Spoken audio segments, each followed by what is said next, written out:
Hi, I'm Robyn. And I'm Gil, and this is Rockin' the Love. Welcome, everybody. How are we doing today?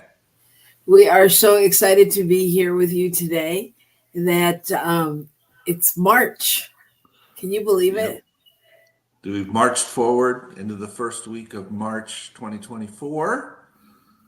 Ah, so this Yeah, will so many be. things are happening and time seems to be going so fast. But thank God we're together. So we're glad you're here. Make sure to say hello in the chat and let us know where you're here from. And we see John out there. I always feel like that cartoon show. I see John. I see Susie. Hi, Betty. I Hi, remember Shay. that.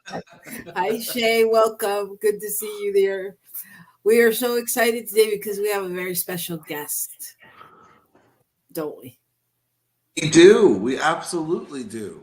And, you know, when we talked with her about coming on the show, she gave us so many different topics, we got confused. There were too many things that she knows a lot about. We're easily So confused as well. we, well, that's a given. Um, So our guest is the lovely Reverend Ursula Lentine, and we're going to be hearing more from her in a little bit. We're going to start with the age of Aquarius.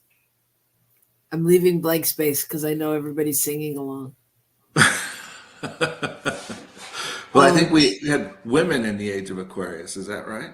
Yes, women in the Okay. age of Aquarius. I know.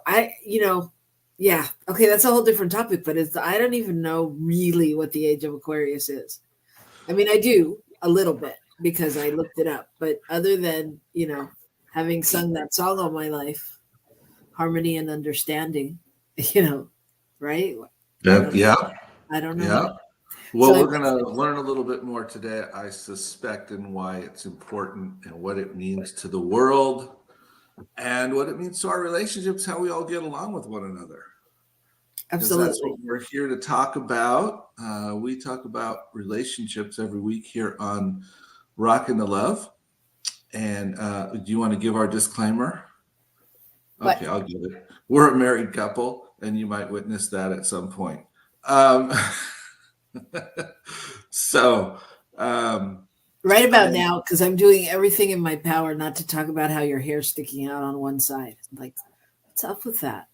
Yeah, it's what, definitely haircut time. Thank God I'm on my way to see you. So I think it's the only way he gets a haircut is if I'm standing right next to him threatening to do it myself. Anyway, so what he was about to say is that we are a married couple. However, we live in two different parts of the planet. So currently I am in Carlsbad, California, and he is in Albuquerque, New Mexico. And so our journey of having a relationship long distance and from all different places and all those things is part of the motivation for what we're doing.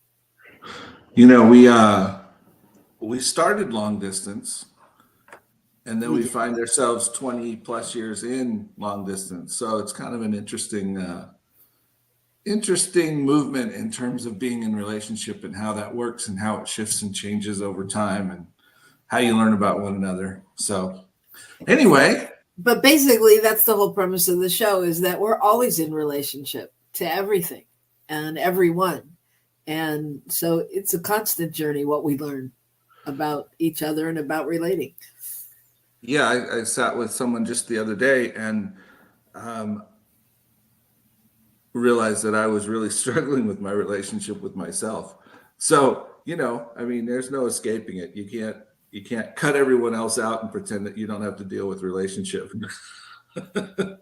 Well, yes, and at the end of the day, we're the only one here, right? So I know, get all metaphysical on me. I that's know. all we Yeah. can do is has struggle with ourselves. But no struggle today. Tell me about your week. How was your week, Mr. Olmsted? Wow, it was a busy week. There was a lot happening. And it was good. And like I said, I got a chance to really sit down and be with what was going on for me. It's warmed up here, and buds have started to come out on the trees. When you say warm up, what does that mean? Like 60?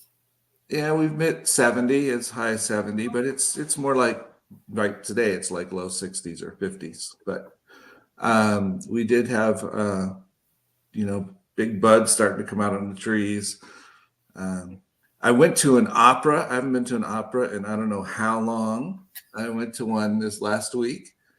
Don't tell anyone, but I've decided that other people can go watch operas. That's good. It was a really fascinating story and a great story, and I would actually love to read the book sometime.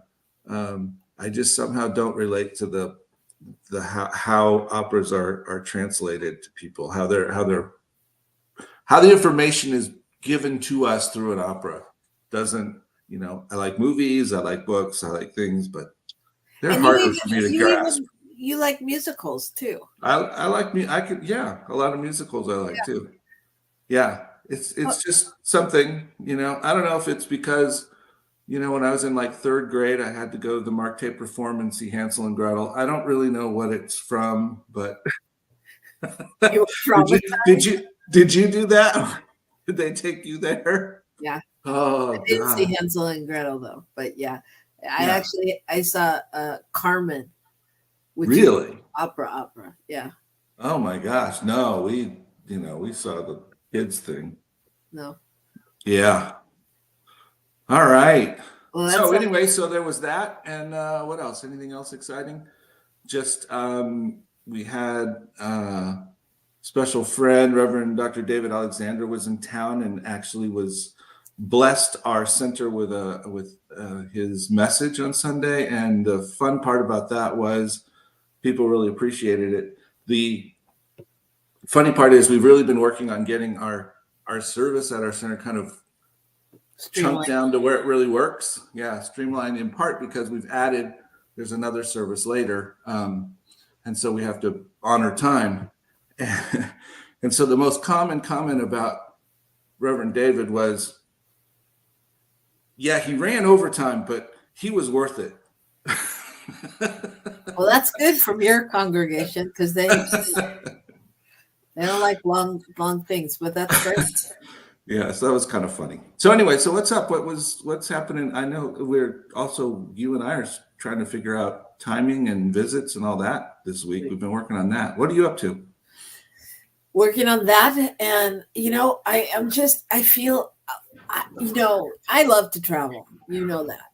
And however, I feel like I can't get settled, and I don't know if it's because, I'm down here, which is great, but, and I'm from Southern California, but I'm from LA. So it's like, I'm not really, if I was in LA, I might feel settled because then my people would be around. But here, I feel like I'm just trying to get to my people, whether they're in Northern California or LA. It's still a to-do. It's still something I have to go to. It's not like I can just call someone and go to lunch or something like that. So I just feel like I'm not settled. And once I get back here, then I'm like, always like, okay, I got to get some things done. And then before I know it, it's time to figure out how we're going to see each other. And so I'm struggling with that on the level of like, I sit here and I go, okay, Robyn, I do the metaphysical thing. Is that the truth? Do you have to feel like that? What's happening? And I'm like, yeah, it's the fucking truth. But you know what I mean? It's like, it's really hard to get anchored in something. So, so that's where I'm at. But however, I did have a really great weekend and got a lot of things done, which helped me feel that way. And now I only have like 3 huge to-do things on my list. So, and I'm hoping I can to-do them before I see you, so that we can really ta-da together. Feel that I find to define romantic as like be doing work together. Maybe like at a Pete's Coffee if we're lucky. But oh yeah, that's last week when we were away at the conference last week, and somebody said something to us about possibly offering a workshop, and oh my gosh, we got really excited then. And I was like, oh wow, we could do this and we could do that, and what about the other thing, and when are we going to talk again? And we're kind of, well, Robyn describes us as workshop geeks, because the other thing we like to do is go to workshops and then sit there and go, yeah, well, they're really focused on this and they got that part right. Wow, did you ever see that part before? That was new. It's true.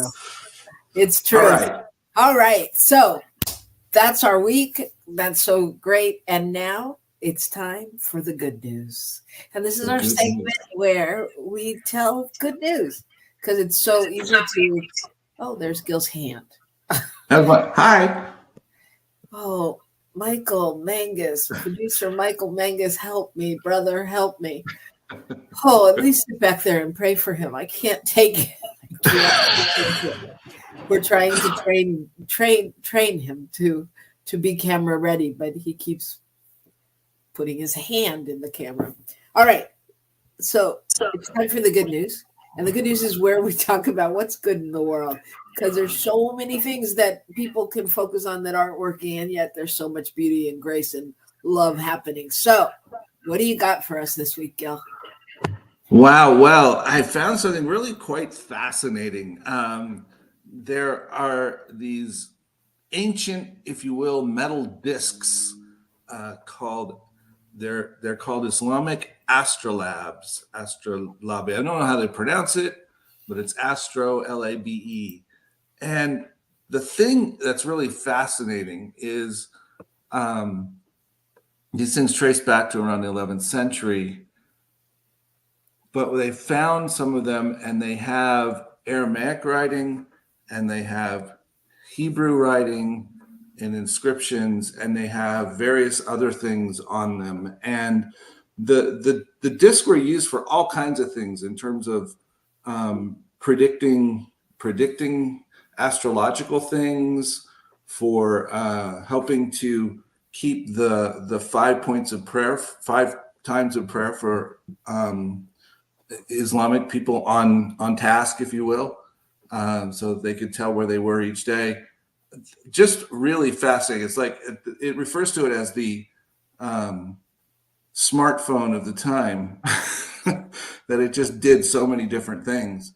But the interesting piece is that these were used by Muslims and Jews and Christians, and the intersection of all the Abrahamic religions and peoples of those religions that actually worked together and communicated together at that time. Wow. So I'm really interested. I would be interested to see more about these and how people were using them together, and how the one instrument was able to support all of them.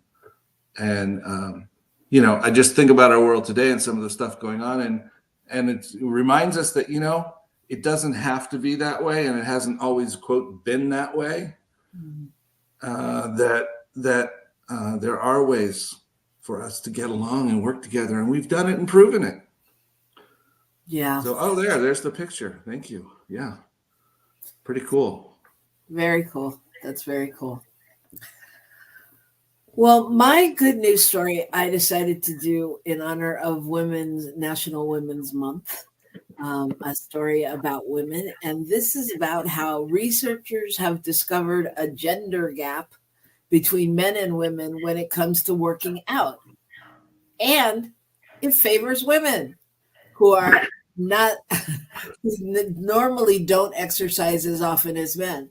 So they analyzed data from 412,000 adults in the US and showed that females get more heart health benefit from exercise than males. So they can get the same benefits from exercise as men, but with less effort. And this was Okay, I've been telling you all along it's unfair. No. It's easier for women. No, I was going to start this out with this is like the one thing that women can claim. Okay, so this professor who discovered this, that is director of preventive cardiology at Cedars, in LA. She explained that women have historically lagged behind men in how often they exercise. And the beauty of the study just shows that they get more out of each minute of moderate to vigorous activity than the men. And they analyzed 22 years of data, and it revealed that they, even though they exercise less, they have greater heart gains. And for all adults engaging in any regular physical activity compared to being inactive, mortality risk was lower. And mortality risk was reduced by 24% in women and 15% in men. That's a big deal. Yeah, it's a lot difference. Yeah. They also studied like moderate to vigorous physical activity like walking and cycling, and found that men reached their maximal survival benefit from doing this level of exercise for about 5 hours per week, while women achieved the same from only 2.5 hours per week. Mm. Okay, well, we got to get the show over because I got to go take a bike ride. Apparently, I'm behind for the week. That's really interesting. That's it is really interesting. Yeah, there's that much of a difference. Yeah, it's with exercise. Like women would exercise 140 minutes a week, while men needed to perform twice as much at 300 per week to get the same benefits. So this doctor who did the study is hoping that obviously this will also encourage women who aren't exercising to go out and exercise, since it's, they don't have to do as much. They don't have to do as much as they thought. Yeah, really. Yeah, that makes total sense. Look at Shay. She's out there representing. She's on the treadmill right now. Way to go.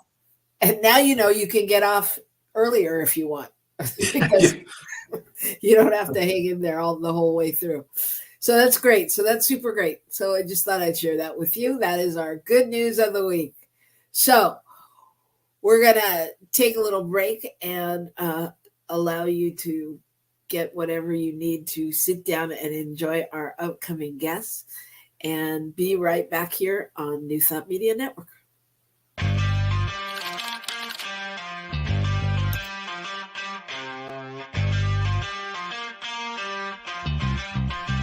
New Thought Media Network. We are a global broadcast network of positive music, media, and entertainment, inspiring humanity's evolution along the journey of enlightenment and creating a world of love, peace, empowerment, and prosperity for all. New Thought Media Network. Positively inspiring. Please help us say thank you to our organizational sponsors, including the Hefferland Foundation, Affiliated New Thought Network, International New Thought Alliance, Science of Mind Archives and Library Foundation, Center for Spiritual Living Denver, Center for Spiritual Living Midtown, New Thought Philadelphia, Planned Happiness Institute, Summit Center for Spiritual Living, One Heart Retreats, Center for Spiritual Living on the Lake, Unity Kitchener, Unity Spiritual Center Ottawa, Om Center for Spiritual Living, Satya Center, Begin Within Ministries, Center for Spiritual Living North Jersey, Unity of Savannah, and the Center for Spiritual Living Seattle, as well as all of our individual donors. Thank you for being part of the New Thought Media Network. Please like, share, and subscribe. New Thought Media Network. Positively inspiring.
we're back on Rockin' the Love. I'm Robyn. And I'm Gil. And it is time to move into our topic for the day and our special guest, whom we're very excited to have with us today, the Reverend Dr. Ursula Lentine.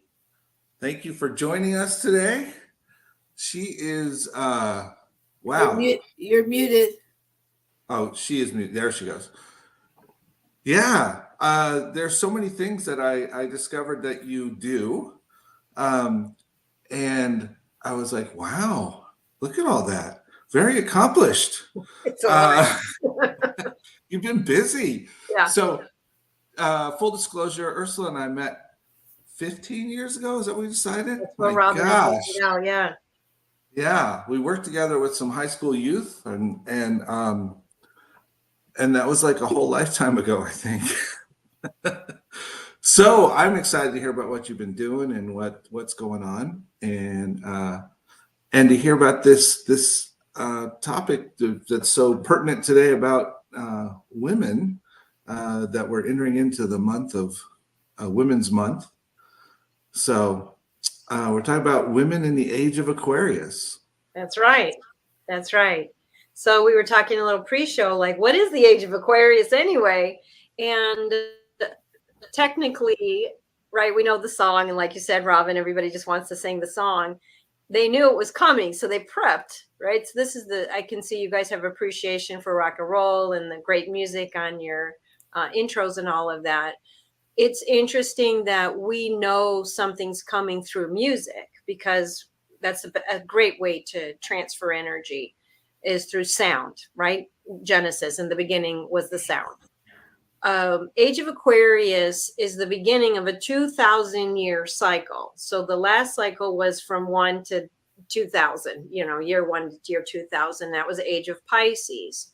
So just like we have our different sun signs, and then we go through the year, and, like now we're in this sign and now we're in that sign.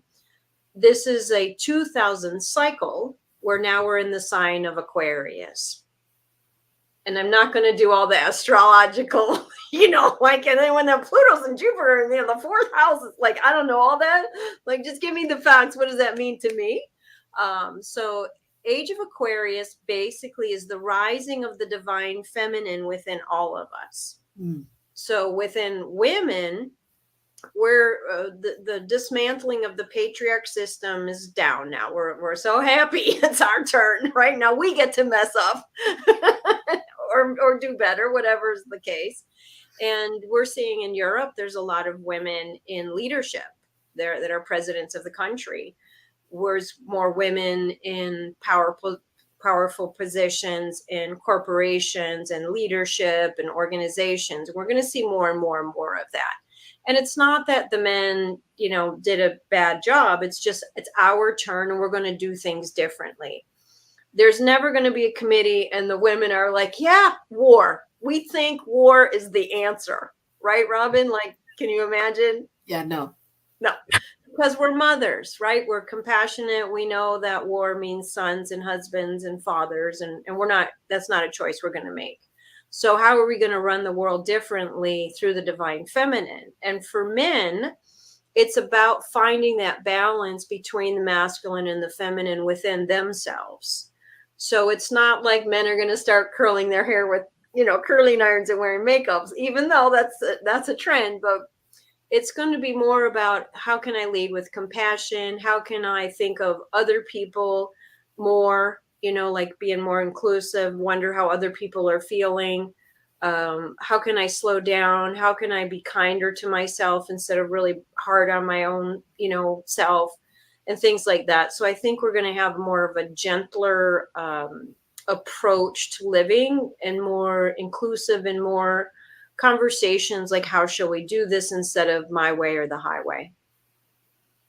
Right. So it sounds like it's really, I mean, people are like, when people say getting in touch with their feminine, but men are really getting in touch, kind of cracking open that space. And I know I've been having a conversation with some male friends too about, like more of that, even though we've talked about it for a long time, more of that realization realization and recognition that they don't relate the same as we do. They don't have friendships. They don't call up a guy and go, hey, I'm feeling down, let's go to lunch, or let's eat a pint of ice cream or whatever it is. They don't have that. It's not the way they operate. And it's been trained, socialized, no crying, suck it up, figure it out. So you're the man, be the man. Yep. And so there's masculinity within their structure. Their brains are different than women's. They're different. Priorities are different. So men are hardwired for protection and providing. So that's their, like, they can't help it. Like, if they see somebody in need, like, they'll just go help them. Like, they just can't help it. Where a woman will go, is this safe? Is this okay? And women, we can focus on several things at the same time. Not that we're multitasking, but our awareness is diverse. So if you think about a mother, hundreds of years ago, she's got the fire going, she's got cooking going, she's got the 3 kids over there, she's listening, is anything coming out of the woods, she's looking at the day, how much sunlight do I have? And right. The man's focus, he's like, okay, catch the dinner tonight, catch the dinner. If women were to go out into the woods and hunt, we would be like, oh, look at the butterfly, there's the berries, and I could just trim this little tree and it would be more pretty. Like we would. So we're wired differently, and we're supposed to be doing our job naturally. So, right. And I think we're just so much patriarch and, power over that. As that disperses and as COVID has happened, everything's going to balance out, and we're just going to figure out who we are in the collective individually. So it brings up something really interesting to me, and that is how much of, how long might it take, and how much do women have to do to really dismantle the amount of patriarchal control that has been implemented, that has been placed over them. I just was listening to someone the other day and talking about all the different ways that women have been set up to believe that they're not enough. Yeah. You're not pretty unless you're wearing makeup. You're not this unless you're that. You need to be sure you show up, but you have to be really nice, and all these kinds of things. And there have been all ways that, I don't know if men needed to do that to make themselves feel okay. That's a part of it. Yeah. Yes. Or what? know? Yeah, it's that power over. And, why do we do that? Because we're afraid. So I used to be really mad at corporations and all that power, top down kind of control and all of that. And I thought, this is, and then after, a while, I started understanding, they were groomed for their positions, because when I talk to the CEOs, they have father issues because their dad wasn't around to show them love and support. So they said, well, I'll just become something really powerful and important, and then he'll appreciate me, because and then they never do. But in the meantime, he's got the top office and the car and the lake house and all the other things. But they also suffer from imposter syndrome, because they've been pushed into being who they aren't naturally are. So they've been groomed and programmed as much as everybody else. So now I have a greater compassion for all of us, that, whoever's running the show, they need to cut it out, because they're not doing a good job. Well, yeah, I think that's so true. I mean, I want to speak for you, Gail. Sorry. But I do. I mean, because so much of the time, like, we've done so much work in workshops, and one of the things we came up with in a workshop was, one of the things that Gil really needs and likes and, nurtures his spirit is when somebody reinforces and says, oh, that's a good idea. That's a good, that's a great idea. that makes him feel like, oh, and it just speaks so much to, as ministers and people in leadership also, how many times have I sat with various ministers that are like, I feel like an imposter, because because of what we're talking about, like, they're speaking, God speaking through them. And yet when there's the appearance that God is not, like when they're being their, normal quote unquote self, they're like, oh, this isn't it. I'm an imposter. I can't be one if I'm the other. So I think that's so important. So our friend John says, it's a rich topic, and I feel toxic masculinity springs from the boy wounded bully archetype, and women stand in their power in the queen archetype. I'm speaking from a traditional Jungian psychotherapeutics viewpoint. Man, John, can you put some smaller words in there?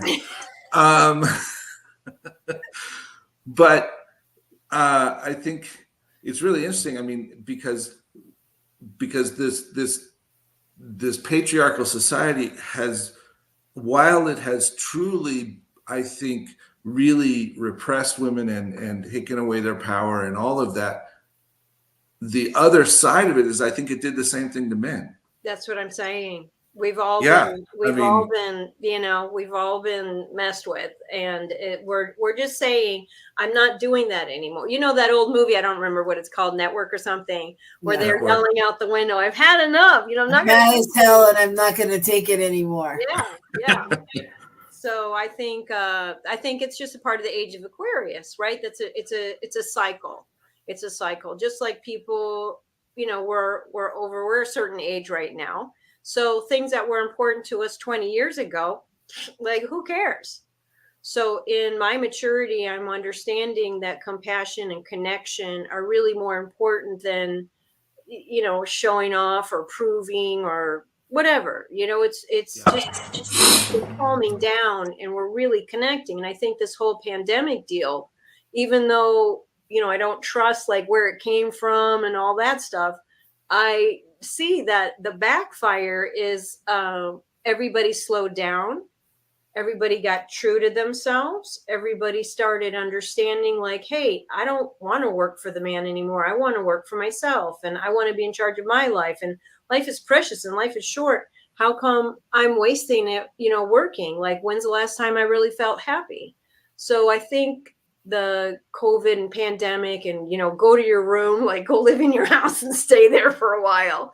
I think that really served humanity. And now we're starting to soften and be with each other more and more. And this year is going to be a tremendous year of change. And I think in spite of change, or in the face of change, we have to get so real with ourselves, because whatever's consistent needs to stay, right? So self-respect. So say the world starts falling apart, but you don't have self-respect in place, you're going to find it real fast. Otherwise, you're going to be, thrown down the stream of everything else and everybody else the way that's going. So us as independent thinkers, metaphysicians, it's time, like our time is now to lead and to speak and to inner resource, understand what the difference is between the chaos in the world. And then the other thing with the patriarch system falling out, we were told that is more important than this. So follow the rules, behave, do the right thing, don't rock the boat. And now that's starting to collapse across the board: education, finances, government, all of that. So the power over and the authority over, we're like, no, I'm not buying this anymore. No. Now we're exploring, who am I really? And I call it the silence within that's beating my heart and breathing my lungs. And as we slow down and start discovering that and removing the blocks that, are causing the pain and suffering, I think that's the biggest deal there. And I do subconscious work. So when Reverend John was talking about the archetypes, we go inside and we talk to different parts of ourselves. So if someone's very critical, they're not critical. They have one part of them, one aspect of them that's running criticism that they inherited from their ancestors, right. Because at some time and place in history, it was important to be highly critical because you could die. Yeah, Mm. all of the platforms have served us until now. Yes. You know, there's nothing that shouldn't have happened or it shouldn't have been that way Up until now. up until You know, now. that idea that it is all, there's nothing that's been wrong. It's just that I think we grab onto some things and we take them on and we begin to believe that particular thing is the truth, instead of that's just a small little portion of how you might deal with your world.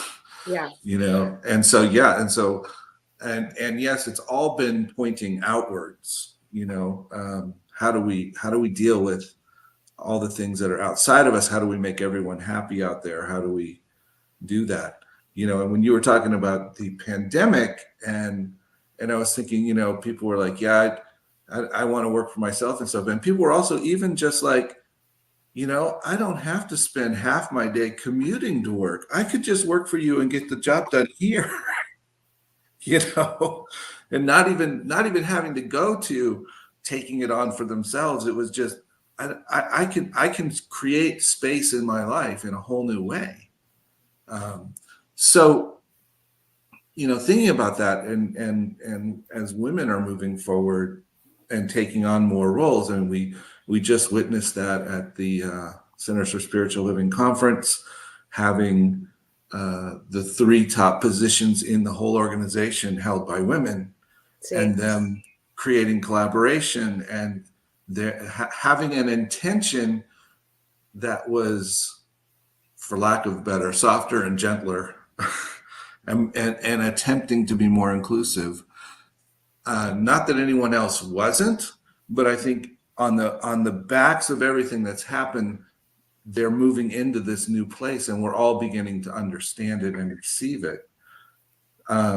So that's going to create a lot of both opportunities, and is that going to create pressure on women to be stepping into these kinds of leadership roles? That's a very interesting question. I think because women have suffered, right? Just think of one lady who's been in a suppressive relationship, right? Where the man's kind of abusive and narcissistic, and, you know, you can't do this and don't wear that, and, you know, micromanaged and scared to, you know, redecorate or do anything in her house, right? And then she's finally, like, one day, like the movie, like, I've had enough, I'm not gonna take it anymore. And she's like, I'm out.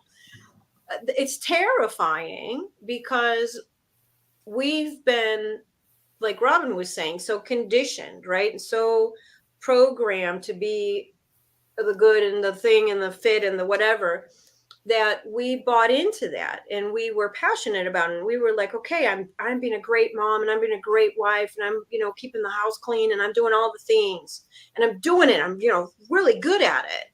And then when all that blows up, we're like, well, who am I now? But you know, I'm free from that, all that stuff that was making her crazy. So now she's free, but she's scared. And this is the deal here. Women need to be gathering with other women, because we can say, yeah, you know, fantastic. Yeah, me too. Oh, okay, I get it. Or that's a great idea. Or no, you're doing fabulous. So we love to have feedback and support with women. And all we have to do is sit with each other. Like, we can have a cup of tea and feel so satisfied and so connected and so relieved that it will feed us for days. So women gathering and being seen and heard is going to be the next trend. And then once we feel safer and more grounded, like you were saying, Robyn, just to be more like, okay, now I know who I am. You know, this is my truth, and this is what I'm excited about. And then other women are like, you can make a business out of that. You know, you could do, like, go ahead and do that thing and do a workshop on that. And then we support each other. And then we become empowered in our natural leadership, our natural traits and gifts start coming out. And then that's where we step into leadership. But we have to do a lot of healing before we do that. Well, and as I'm hearing you say this, I mean, yes, we're focusing on women in the age of Aquarius, but I think that's also true for men, Absolutely. And especially men in our movement that are more in touch with that spiritual side and those feelings, because, you know, so many men I know in this movement that are, they're in touch with their feelings, and then they get to a point where they don't know what to do with their feelings. Yes. And so like those that would be fed by that kind of connection need to do that group thing or do that, male bonding or, and what's interesting is even though they, on some level, men need to find that male bonding in the woman-esque kind of way, generally these men are the ones that rail against, I don't want to go to a men's retreat. I don't want to. Yes. I don't want to be with men. Right. Right.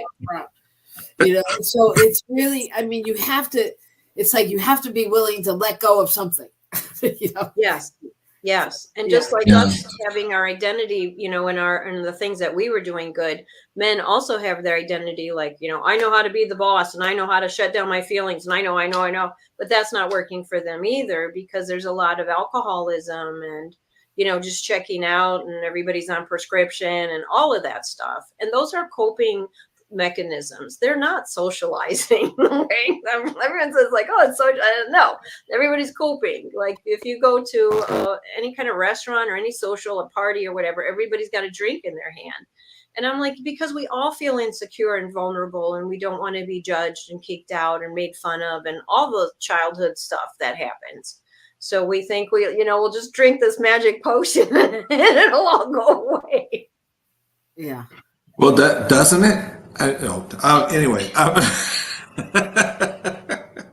Well, but, I mean, yeah, and even the jokes around that, that, gee, everybody in the bar looks like my friend after I've had 2 or 3 drinks,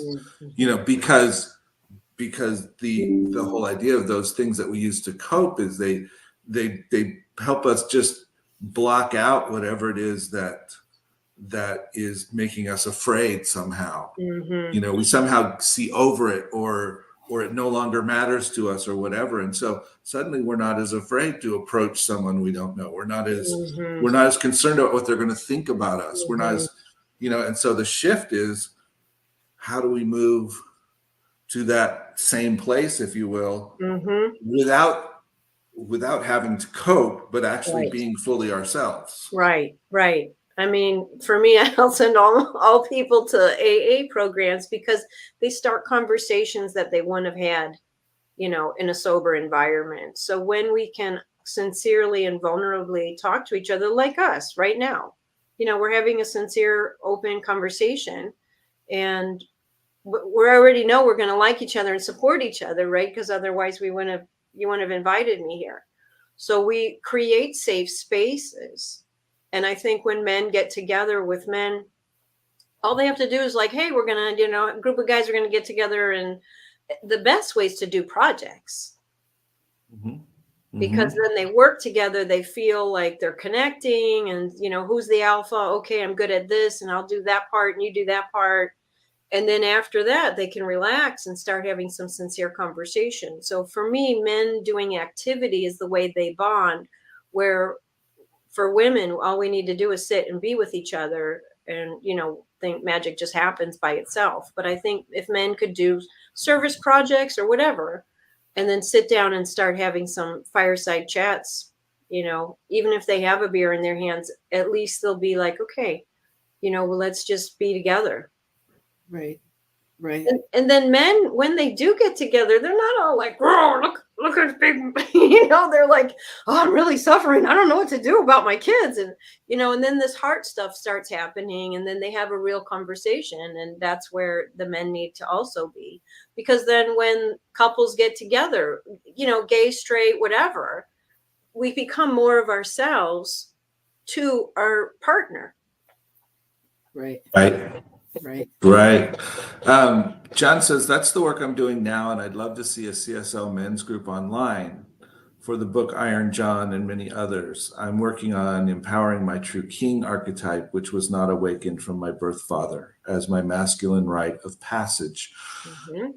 So he's talking about some of the ideas that they're really, that we are dealing with some differences, obviously, but we have to be in touch with both our masculine and feminine, and all of that.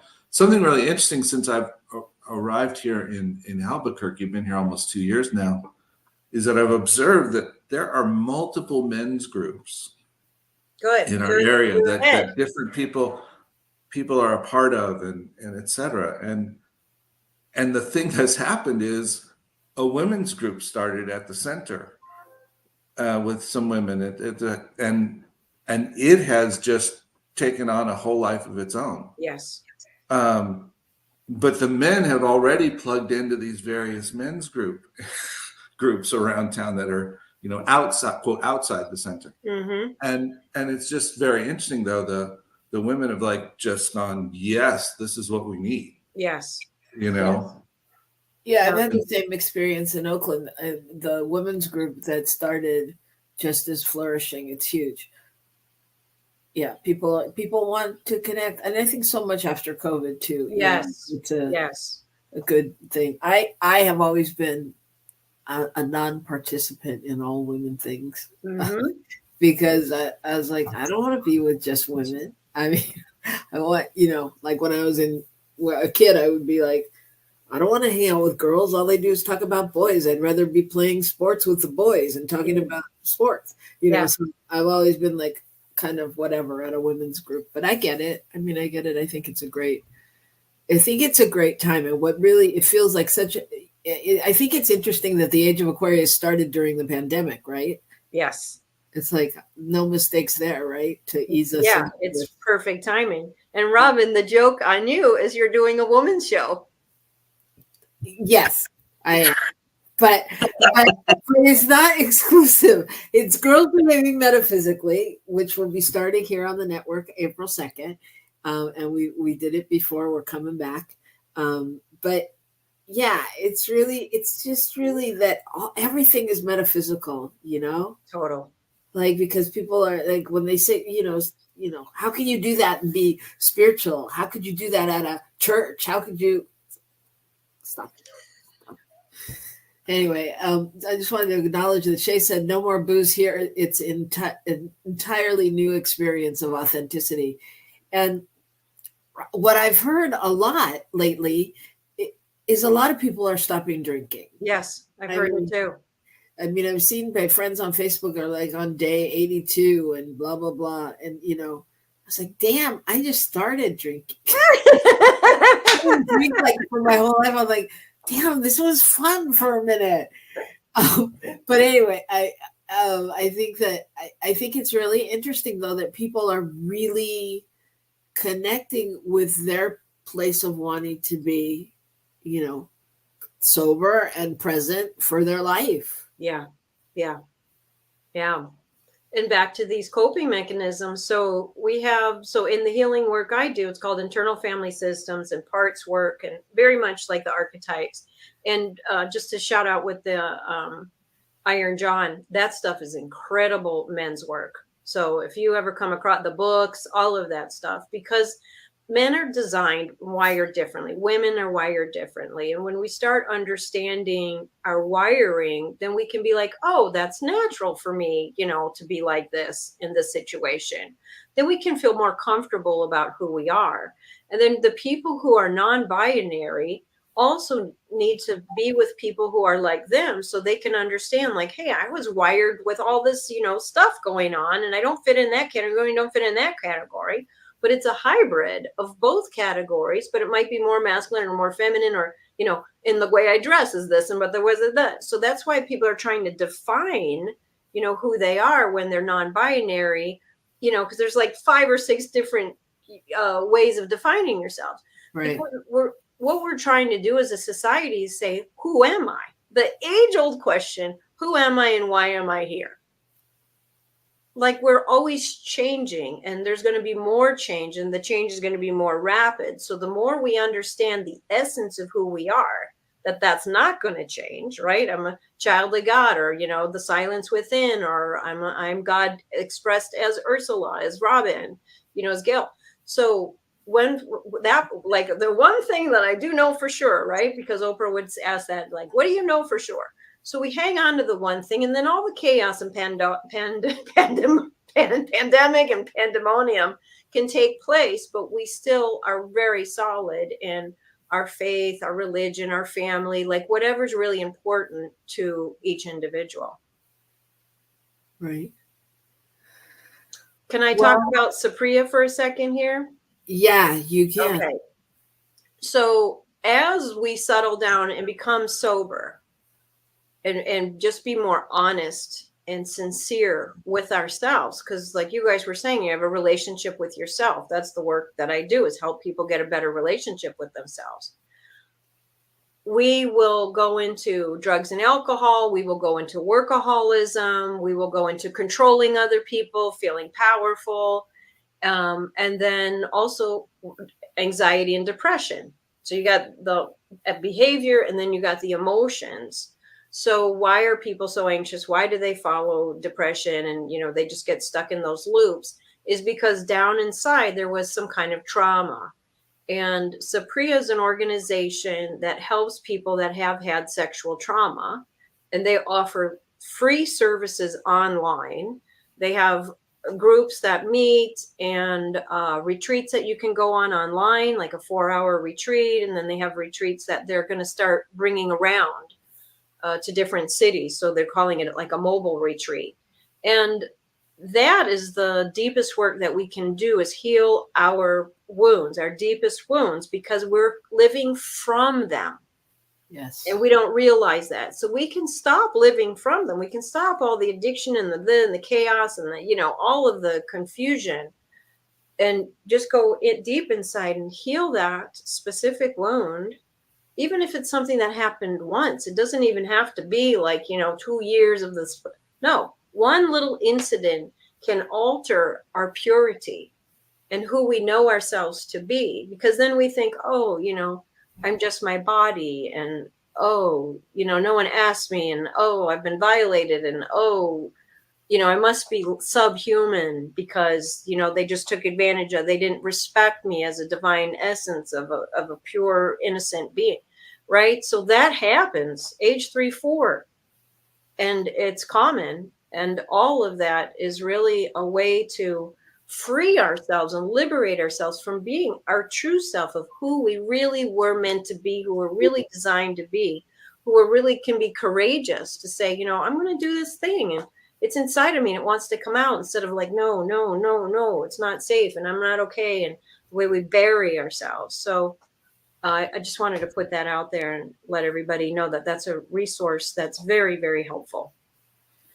Yeah, and that's a topic that we're going to get more into, because we're going to have Reverend Ursula back next month and really dive a little deeper into that kind of trauma and in our lives and what we do with it and how we move from it. Right? I just wanted to note what Shay said.